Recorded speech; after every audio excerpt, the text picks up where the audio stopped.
ગરમીમાં કેન્ડી અને આઈસ્ક્રીમ ખાતા પહેલા ચેતી જજો। પંચમહાલ કાલોલમાં એક્સપાયરી કેન્ડી ગ્રાહકને પધરાવી દેવામાં આવી। મેવાડ આઈસ્ક્રીમની દુકાનમાંથી લીધી હતી કેન્ડી। ગ્રાહક દ્વારા 20 જેટલી કેન્ડી લઈ જવામાં આવી હતી, જેનો સ્વાદ અલગ જણાતા તારીખની ચકાસણી કરતા એક્સપાયરી ડેટ હોવાનું ધ્યાને આવ્યું। ગ્રાહકે મેવાડ આઈસ્ક્રીમ શોપ ખાતે જઈ હોબાળો મચાવી કરી રજૂઆત। કાલોલ નગરપાલિકા દ્વારા કેન્ડીના સેમ્પલ લઈ તપાસની ગતિવિધિઓ તેજ કરાઈ। દ્વારકામાં હોળી ઉત્સવને લઈને તંત્ર દ્વારા અમુક રૂટ બંધ કરાતા વેપારીઓમાં રોષ જોવા મળ્યો છે। વેપારીઓએ દુકાનો બંધ કરી રસ્તા પર રામધૂન બોલાવી। દ્વારકાધીશ મંદિરથી જોધબા માણિક ચોક સુધીના માર્ગો પરની લોકોની અવરજવર બંધ કરાતા વેપારીઓએ પોતાની દુકાનો બંધ કરી। તહેવાર સમયે અવરજવર બંધ હોય તો વેપારીઓને ધંધો કેમ કરવો, આ મુદ્દે વેપારીઓએ દુકાનો બંધ કરી રામધૂન બોલાવી। વેપારીઓએ રસ્તા પર રામધૂન બોલાવી તો પોલીસ દ્વારા વેપારીઓ સાથે વાતચીત શરૂ કરવામાં આવી। આજે અમે રામધૂન બોલાવી અને બધા જ વેપારીઓ જે છે મંદિર ચોકના જોધાબા માણેક રોડના 56 સીડી પાસેના બધા જ વેપારીઓ તમામ પ્રકારનું બંધ બોલાવેલું છે અને આ બંધ દ્વારા અમે તંત્રને એવું કહેવા માંગીએ છીએ કે તમામ પ્રકારના જે બેરિકેડ છે તેને હટાડી અને સેવા અમારા માટે વેપારીઓ માટે ઉજળી તકો કરવામાં આવે।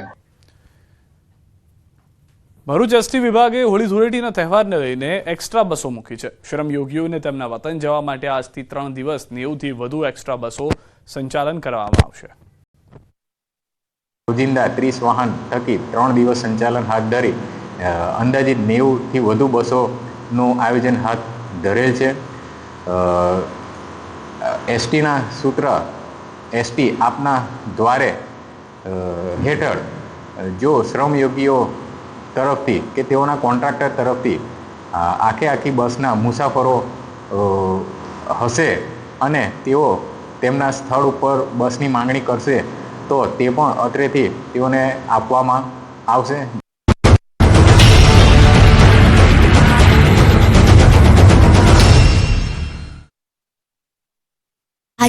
બનાસકાંઠામાં તસ્કરોએ આતંક મચાવ્યો છે। અમીરગઢમાં ચોરો ત્રાટક્યા હતા। એક સાથે 2 દુકાનમાં ચોરી કરતા ખળભળાટ મચી ગયો। ચાંદની ચોકમાં આવેલી 2 દુકાનના તાળા તોડ્યા હતા। કરિયાણા અને જ્વેલર્સની દુકાનમાં ચોરી કરી હતી। બંને દુકાનોમાંથી મળીને 4 લાખથી વધુની ચોરી કરી ફરાર થઈ ગયા હતા। અમીરગઢના ચાંદની ચોકમાં આવેલી વિનોદચંદ્ર અગ્રવાલ કરિયાણાની પેઢી અને કાર્તિક જ્વેલર્સમાં ચોરીની પણ ઘટના થતા પોલીસ દોડતી થઈ ગઈ હતી। આ બાજુ જામકંડોરણામાં ચોરે ભારે કરી। પહેલા ભગવાન સામે શીશ ઝુકાવ્યું, પછી ચોરી કરી। જામકંડોરણામાં આવેલા માતાજીના મંદિરમાં ત્રાટકી ચાંદીના છત્તરની ચોરી કરી। દ્રશ્યોમાં જોઈ શકાય છે કે યુવક બાઇક પર આવી મંદિરમાં માતાજીને નમન કરી ચોરી કરી ફરાર થઈ ગયો। ત્યારે હાલ તો સીસીટીવીના આધારે જામકંડોરણા પોલીસ હાથ ધરી ચૂકી છે તપાસ। જોઈ લો આ દારૂડિયાઓને, નથી પોલીસનો ડર, નથી જનતા સામે આબરૂની ચિંતા, નથી પરિવારની પરવા, બસ આમને તો ચડી ગયો છે દારૂનો નશો। એવો કે ન રહ્યું ભાન કે ખુલ્લેઆમ દારૂના જામ છલકાવી રહ્યા છે। જાહેરમાં દારૂ પાર્ટીના દ્રશ્યો છે અમદાવાદના। શહેરના ઇસ્કોન પોલીસ ચોકી નજીક જુવાનિયાઓએ જોશમાં હોશ એવો ખોઈ બેઠા કે એક બિલ્ડિંગની બહાર સીડી પર રાત્રે બેસી દારૂની બોટલો ખોલી।